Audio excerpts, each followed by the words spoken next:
बन करके तैयार हुआ। हम स्वर्गीय सुरेंद्र राकेश जी ने इस बस स्टैंड को बनवाने के लिए प्रयास करने शुरू कर दिए गए थे, लेकिन दुर्भाग्य रहा कि उनके समय में नहीं बन पाया। उसके बाद में मैं इसके लिए प्रयासरत रही और ये बस स्टैंड बना। लेकिन काल में वास्तव में यहाँ बस स्टैंड बना था। बस स्टैंड का चयन उस समय सही नहीं हुआ। बस स्टैंड का चयन जहाँ पे हुआ है तो वह जगह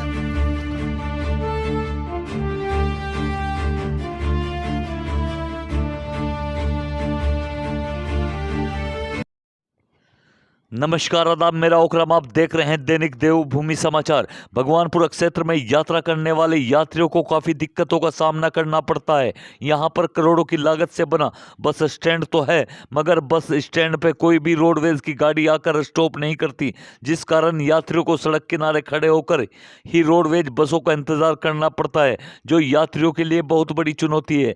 बरसात में भारी बारिश हो या गर्मी में चिलचिलाती धूप में खड़े होकर बस का इंतजार करना पड़ता है।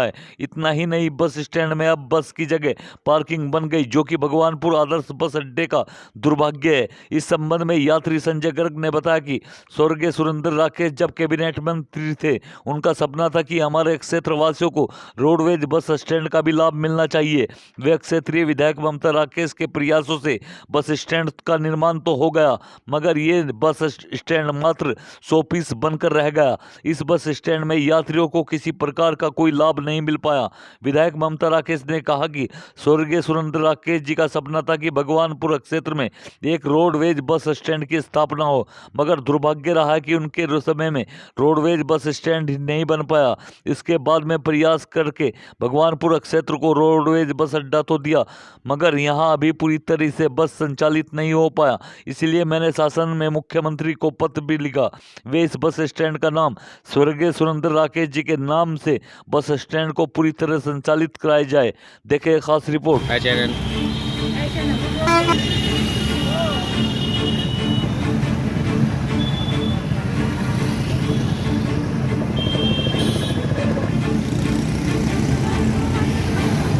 काल में वास्तव में कि यहाँ बस स्टैंड बना था, लेकिन बस स्टैंड का चयन उस समय सही नहीं हो पाया।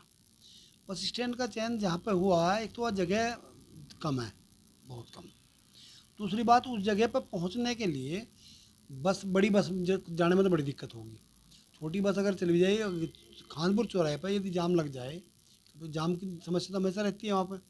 यदि जाम लग जाए तो गाड़ी घंटों घंटों वहीं खड़ी रहेगी।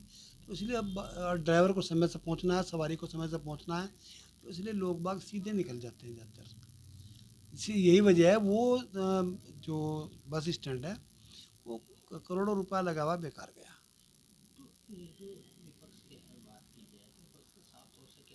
भारतीय जनता पार्टी का चाहे तो कार्य हो सकता है, वहाँ अपने स्टाफ नियुक्त कर सकते हैं, लेकिन स्टाफ नियुक्त न होने की वजह से वहाँ पर बस नियुक्त पाती विश्राम के लिए नहीं, स्टाफ तो नियुक्त है वहाँ सर, स्टाफ तो नियुक्त है वहाँ, स्टाफ बाकायदा नियुक्त है। लेकिन सही बात है, विपक्ष का कहना है कि इस बारे में कहा जा चुका है, ज्ञापन भी दिए गए हैं। क्या सरकार इस बारे में कुछ सोच रही है?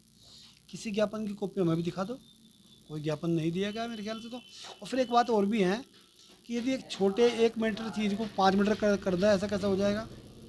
जो चीज़ पहले से संभवतः छोटी है, अगर वो एक उसकी बजाय भले सड़क के किनारे अगर ये काम कर दिया जाता है स्टॉपेज का, ज़्यादा बेटर होता। वहाँ आवागमन में दिक्कत है। जनता के लिए आप क्या कहेंगे? क्या सरकार कोई योजना चेंज करेगी? अब सरकार देखेगी, या तो यहाँ इस जगह कुछ और चीज़ बनाई जाएगी तो उसका स्टैंड कहीं और लगाया जाएगा। हमने भी सरकार से इस बारे में मतलब प्रार्थना की है, निवेदन किया है कि यहाँ बस स्टैंड बनना चाहिए और अच्छी जगह बनना चाहिए, ताकि सभी यात्रियों को लाभ मिल सके। रोड के किनारे गाड़ी का वेट कर रहे हैं, जो बस स्टैंड है वहाँ पर क्यों नहीं पहुँचते आप?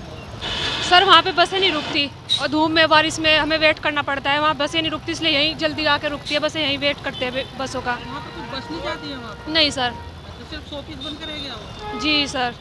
कब से बना हुआ है कुछ पता है? नहीं सर, अब कुछ पता भी नहीं अभी जी। तो कभी गाड़ी वहाँ पर देखी तो क्यों? नहीं सर, कोई गाड़ी नहीं देखी वहाँ पे। जो स्टूडेंट है स्कूल के लिए, तो वहाँ पर ही वेट करते हैं? हाँ जी सर, यहीं पे करते हैं, जब भी कहीं जाना होता है तब यहीं आते हैं। तो क्या संदेश देना चाहेंगे सरकार को आप बस स्टैंड के बारे में? सर जल्द से जल्द उन्हें से अच्छी तरह वो करना चाहिए, मतलब बसें रुके वहाँ पर, कुछ कार्रवाई करनी चाहिए उसके लिए जी। बन करके तैयार हुआ। हम स्वर्गीय सुरेंद्र राकेश जी ने इस बस स्टैंड को बनवाने के लिए प्रयास करने शुरू कर दिए गए थे, लेकिन दुर्भाग्य रहा कि उनके समय में नहीं बन पाया। उसके बाद में मैं इसके लिए प्रयासरत रही और ये बस स्टैंड बना। लेकिन एक और ट्रेजेडी उस समय हुई। उस समय तत्कालीन परिवहन और समाज कल्याण मंत्री स्वर्गीय चंदन राम दास जी का, मंत्री जी का उस समय निधन हो गया। उसी की वजह से ये बस अड्डा पूरी तरह से अभी तक संचालित नहीं हो पाया है। मैंने इसके लिए शासन में भी पत्र लिखा, माननीय मुख्यमंत्री से निवेदन किया है कि इस बस स्टैंड का नाम स्वर्गीय सुरेंद्र राकेश बस स्टैंड के नाम पर रखा जाए। भगवानपुर में कैबिनेट मंत्री सुरेंद्र राकेश ने एक तोहफा दिया था बस स्टैंड के रूप में। निर्माण भी हो गया, विधायक राकेश के तरफ से प्रयास से निर्माण कर दिया गया, लेकिन बस न रुकने से यात्रियों को काफ़ी समस्या का सामना आज भी करना पड़ रहा है। किस तरह से आपको देखते हैं? देखिए, इस क्षेत्र की एक बहुत ज़रूरत के रूप में बस अड्डे का निर्माण कराया गया माननीय सुरेंद्र राकेश जी द्वारा और कांग्रेस सरकार के द्वारा ये बस अड्डे का निर्माण हुआ। निश्चित रूप से ये एक बहुत सख्त ज़रूरत थी क्षेत्र के लोगों की, उसके मद्देनज़र रखते हुए जो है ये निर्माण हुआ। लेकिन अफसोस की बात यह है कि जब से भाजपा सरकार आई है, जितने भी काम कांग्रेस के टाइम में हुए उनको कहीं ना कहीं अटकाने का काम इस सरकार ने किया है और ये जनता की समस्याओं से इस सरकार का कोई सरोकार नहीं है। ये सिर्फ हिंदू मुस्लिम करके अपनी राजनीति चमकाना चाहते हैं, इसके अलावा उनके पास कुछ नहीं। नहीं, संदेश देना चाहता हूँ कि पैसा लगा हुआ है, जनता की गाड़ी कमाई का पैसा लगा हुआ है इस बस अड्डे में, तो निश्चित रूप से इसको चलना चाहिए, इसको चलाया जाना चाहिए। अगर इसको आप अंतर्राष्ट्रीय लेवल पर नहीं चला सकते तो कम से कम लोकल लेवल पर चला सकते हैं, इसको चलाना चाहिए। आप लोगों का और ये जो है मुद्दा कई बार सामना आ गया।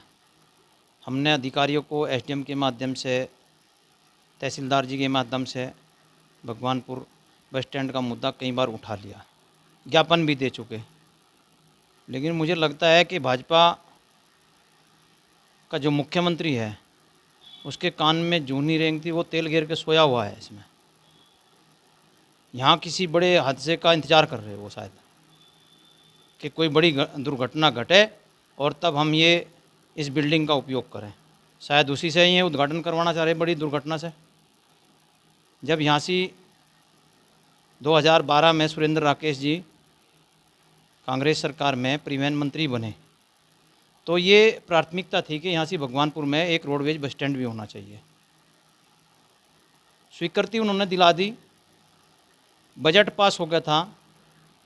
धीरे धीरे करके इन लोगों ने 10 साल में उस बजट से बिल्डिंग तो बना दी, लेकिन वो बिल्डिंग अब धूल फांक रही। वो इंतज़ार कर रही कि मेरा कोई फीता काटने वाला आ जाए, यहाँ बस रुक जाए।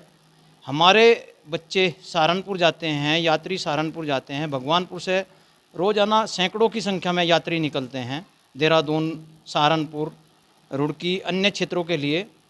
यहाँ सब बसें आती हैं, देहरादून से दिल्ली वाली आती हैं, हरिद्वार वाली आती हैं, सहारनपुर जाने वाली, अम्बाला जाने, हरियाणा, हिमाचल जाने वाली सारी बसें यहाँ से गुजरती हैं। लेकिन दुर्भाग्य ये है भगवानपुर का कि यहाँ पर एक भी बस नहीं रुकती लॉन्ग रूट की, और हमें या तो रुड़की से बस पकड़नी पड़ती है या फिर सहारनपुर जाकर के बस पकड़ो। अगर वहीं अधिकारी की बात की, अधिकारी का साफ तौर से कहना है जगह कम होने की वजह से वहाँ पर बसें नहीं रुक पाती, और वहीं देखी जाए तो रात में विश्राम के लिए 3 से 4 गाड़ी रुकती हैं। जब निर्माण कार्य हो रहा था क्या उन अधिकारियों को दिख नहीं रहा था ये जगह? और जब यहाँ से 5-6 गाड़ी आ सकती हैं, हम थोड़ा ही ना कह रहे कि यहाँ होल्ड करो गाड़ी का, यहाँ से नुमाइश करो गाड़ी की, गाड़ी आए सवारी ले निकल जा, इतना ही तो कह रहे। क्या उसके लिए भी कम है ये?